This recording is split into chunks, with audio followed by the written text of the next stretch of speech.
आइए देखिए निर्जला एकादशी व्रत पूजा विधि। तो निर्जला एकादशी के व्रत आज सुबह सुबह मैं पूजा कर ली। घड़ा नहीं आने पाया है मेरा, अभी घड़ा आएगा तो फिर मैं पंडित जी के लिए यहाँ लेकर जाऊंगी दान करने के लिए।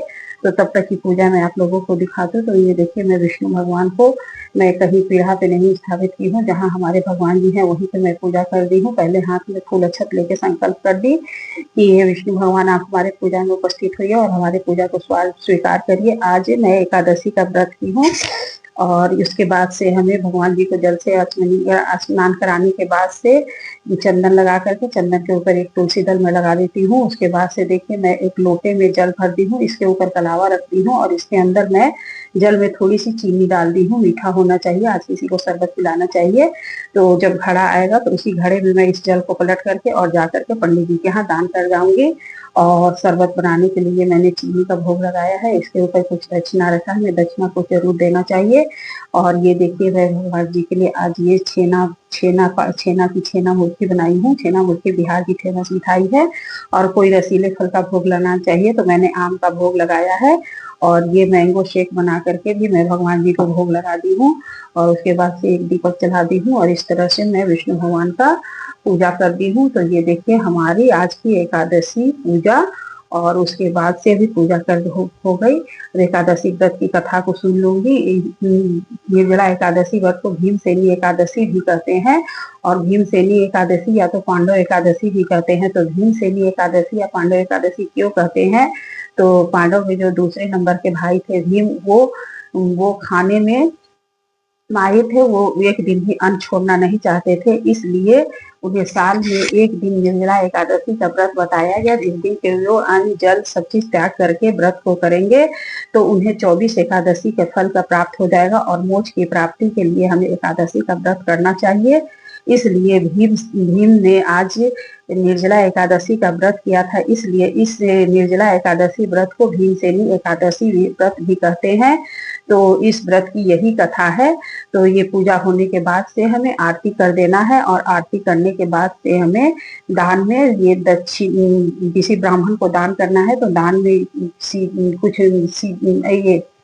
कुछ दक्षिणा और चीनी, घड़े में जल, घड़े में थोड़ा सा जल, उसमें थोड़ा सा मीठा डाल करके और हमें ले जाकर के किसी ब्राह्मण के यहाँ दान करना है। तो ये देखिए ये तो मैं भोग प्रसाद लगाई हूँ और पंडित जी के यहाँ दान करने के लिए मैं ये अलग से आम मंगा ली हूँ। तो इस तरह से हमें सभी चीज ले जाकर के किसी ब्राह्मण को या किसी गरीब व्यक्ति को जो जरूरतमंद हो उन्हें हमें दान कर देना चाहिए। तो इस तरह से हमें निर्जला एकादशी का व्रत करना चाहिए। तो प्लीज दोस्तों, जो लोग भी मेरे चैनल में नए होंगे मेरे चैनल को लाइक कर दीजिएगा, सब्सक्राइब कर दीजिएगा, बेल आइकन को प्रेस कर दीजिएगा और मेरा नोटिफिकेशन आप लोगों तक सबसे पहले पहुंच सके। तो इसलिए अगर मेरा वीडियो जरा सा भी अच्छा लगेगा तो एक लाइक जरूर कर दीजिएगा। तो सभी को निर्जला एकादशी व्रत की ढेर सारी शुभकामनाएं। और पूजा होने के बाद, कथा सुनने के बाद से हमें आरती कर देनी है। तो आरती हमें कपूर से करनी है। ओम जय जगदीश हरे, स्वामी जय जगदीश हरे वाली आरती हमें करनी है।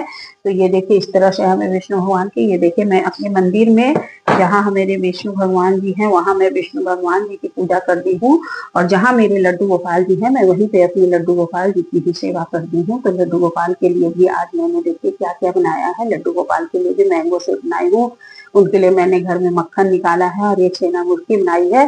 तो इस तरह से मैं लड्डू गोपाल जी की और विष्णु भगवान की दोनों को ही पूजा एकादशी के दिन कर दी हूँ। तो इस तरह से हम लोगों को पूजा करनी चाहिए। आप लोग पूजा कैसे करते हैं हमें कमेंट करके जरूर से बताइएगा। और ये देखिए मैं आरती करते रही हूँ। ओम जय जगदीश हरे, स्वामी जय जगदीश हरे, भक्त जनों के संकट क्षण में दूर कर। ओम जय जगदीश हरे, जो ध्यावे फल पाए, विकार मिटाओ पाप हरो देवा, श्रद्धा भक्ति बढ़ाओ संतन की सेवा। ओम जय जगदीश हरे, जय विष्णु भगवान की। इस तरह से हमें आरती सभी चीज से करनी चाहिए भगवान लोग की। तो इस तरह से हमें इसके आरती करनी चाहिए। उसके बाद से हमें झावर भी डुलाना चाहिए। इस तरह से हमें सभी देवता की तो आरती, देखिए आरती होगी। आरती होने के बाद मैं अपने पूरे मंदिर में भोलेनाथ की भी पूजा भी कर चुकी हूँ और भी देर भी जाना है हमें। तो इस तरह से हम लोग दशी व्रत का पूजा करते हैं। लोग कैसे करते हैं हमें कमेंट करके जरूर से बताइएगा। पूजा समाप्त होते होते तक हमारी घड़ा भी आ गई। तो देखिए मैं घड़े में इस तरह से चंदन से टीका लगा देती हूँ और फिर उसके बाद से थोड़ा सा कलावा बांध देती हूँ, क्योंकि हमें कलावा जरूर से बांधना चाहिए। और उसके बाद मैं इसमें 1 लोटा जल भर दूँगी और 1 लोटा जल भरने के बाद इसमें थोड़ा सा चीनी डाल दूँगी और चीनी डाल करके फिर उसके बाद से कोई रसीले फल जैसे कि तरबूज, खरबूज, आम या केला कुछ भी ले करके और हमें पंडित जी के यहाँ इस पर दक्षिणा रख करके लेके जाना है। तो मैं इस तरह से देखिए मेरी पूजा करने के बाद से मेरी घड़ा आई, तो मैं इस तरह से इनकी भी पूजा कर दी और उसके बाद मैं इसे ले करके अभी पंडित जी के यहाँ दान करने के लिए जा रही हूँ। तो देखिए इस तरह से रखी और 1 देना भी हमें दान करना चाहिए, क्योंकि जेठ का महीना है, गर्मी का दिन है, इसलिए इस तरह से कर अब मैं लेकर के इसे पंडित जी के यहाँ जा रही हूँ दान करने के लिए। तो घड़ा मेरी